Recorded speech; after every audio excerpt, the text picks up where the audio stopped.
یہ دنیا کس قدر بے رحم ہے، کبھی سوچا ہے؟ جب آپ رات کو سکون سے سوتے ہیں تو اسے دنیا کی ایک کونے میں کوئی باپ اپنی بیٹی کو چھپانے کی کوشش کر رہا ہوتا ہے، کوئی ماں اپنے جلے ہوئے گھر کے ملبے پر سجدے کر رہی ہوتی ہے۔ آج ہم صرف مسلمانوں کو ظلم کی کہانی نہیں سنائیں گے، بلکہ ان 5 بڑے زخموں کو دکھائیں گے جو امت مسلمہ کے وجود پر لگے ہیں۔ یہ صرف تاریخ نہیں، یہ کروڑوں لوگوں کی باقی رہ جانے والی سسکیاں ہیں۔ یہ کہانی شروع سے آخر تک آپ کو جکڑے رکھے۔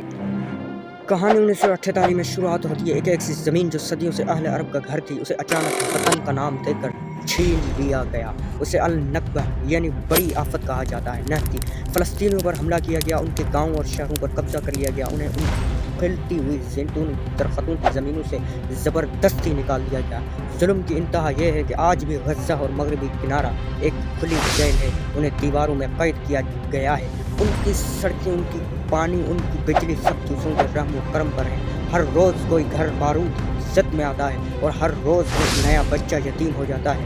فلسطین صرف ایک ملک نہیں، یہ زمین کی ایک عدالت ہے جو پوچھتی ہے کیا انصاف صرف طاقتوروں کے لیے ہے؟ دنیا کے نقشے پر ایک چھوٹا سا کونا ہے جہاں کے مسلمان صدیوں سے رہ رہے ہیں، مگر وہاں کی حکومت انہیں شہری ماننے کو تیار نہیں۔ یہ ہے روہنگیا مسلمان، ان کی کہانی نسلی صفائی کی سب سے خوفناک مثال۔ 2017 میں ایک طوفان آیا، میانمار کی فوج نے ایک منصوبہ بندی کے تحت گاؤں جلا دیے، مردوں کو سامنے گولی ماری گئی اور عورتوں کی عزتیں پامال کی گئی۔ ظالموں نے بچوں کو آگ میں پھینک دیا۔ یہ لوگ اپنی جان بچانے کے لیے گھنے جنگلوں اور سمندر کی خطرناک لہروں میں کود گئے۔ لاکھوں لوگ ایک گھر ہو کر بنگلہ دیش کے خیموں میں رہنے پر مجبور ہوئے، جہاں انہیں بنیادی سہولت ہی میسر نہیں۔ آپ تصور کریں کوئی ملک آپ کی تاریخ کو ہی مٹا دے اور آپ کو ہی بے وطن کر دے۔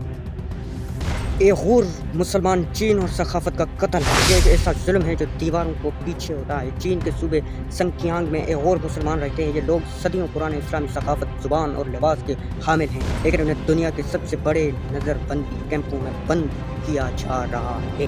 یہاں انہیں سزائے موت نہیں دی جاتی، بلکہ ان کی شناخت کو مارا جاتا ہے۔ کیمپوں میں انہیں زبردستی اپنی روایات کو بھولنے اور سور کا گوشت کھانے اور اپنے عقائد کے خلاف بولنے پر مجبور کیا جاتا ہے۔ خواتین کو زبردستی غیر مسلموں سے شادی کرانے اور بچے پیدا کرنے سے روکنے پر مجبور کیا جا رہا ہے۔ یہ ظلم جسمانی کم اور روحانی و ثقافت سے زیادہ ہے۔ یہ تاریخ کا سب سے خاموش اور منظم ظلم ہے۔ اور دوسرا کشمیر، جس میں زمین پر جنت کہا جاتا ہے، آج فوجی گھیرے میں ایک قید خانہ بن چکا ہے۔ کئی دہائیوں سے یہاں کے مسلمانوں کی آواز کو دبایا جا رہا ہے۔ ان کا احتجاج، ان کی آزادی کی خواہش، سب کو بندوق کی نوک پر خاموش کرایا گیا ہے۔ ظلم صرف تشدد نہیں، بلکہ یہ بھی ہے کہ ایک پوری آبادی کو ان کے سیاسی حقوق اور رائے حق سے محروم کر دیا جائے۔ ان پر دنیا کی سب سے طویل ترین پابندیاں لگائی گئیں۔ کئی مہینوں تک انٹرنیٹ اور فون بند رہے تاکہ وہ دنیا کو اپنی حالت بتا نہ سکیں۔ کشمیری اپنے ہی گھر میں غیر محفوظ ہیں اور ان کا مستقبل تاریک نظر آتا ہے۔ ہم اکثر سمجھتے ہیں کہ نسل کشی صرف افریقہ یا ایشیا میں ہوئی، مگر یورپ کا سینہ بھی مسلمانوں کے خون 1990 کی دہائی میں سے رنگا ہے۔ بوسنیا میں سرب افواج نے مسلمانوں کے منظم طریقے سے قتل کیا۔ سربینیسیا کا قتل عام آج بھی دنیا کے ماتھے پر کلینک ہے۔ چند ہی دنوں میں ہزاروں مردوں اور لڑکوں کو علیحدہ کر کے قتل کر دیا گیا۔ سینکڑوں خواتین کو اجتماعی زیادتی کا نشانہ بنایا گیا۔ یہ ظلم اس لیے ہوا کیونکہ وہ مسلمان تھے۔ یہ یورپ کی سرزمین پر نسل پرستی اور مذہبی نفرت کا ایک ایسا منظر تھا جس نے دنیا کو ہلا کر رکھ دیا۔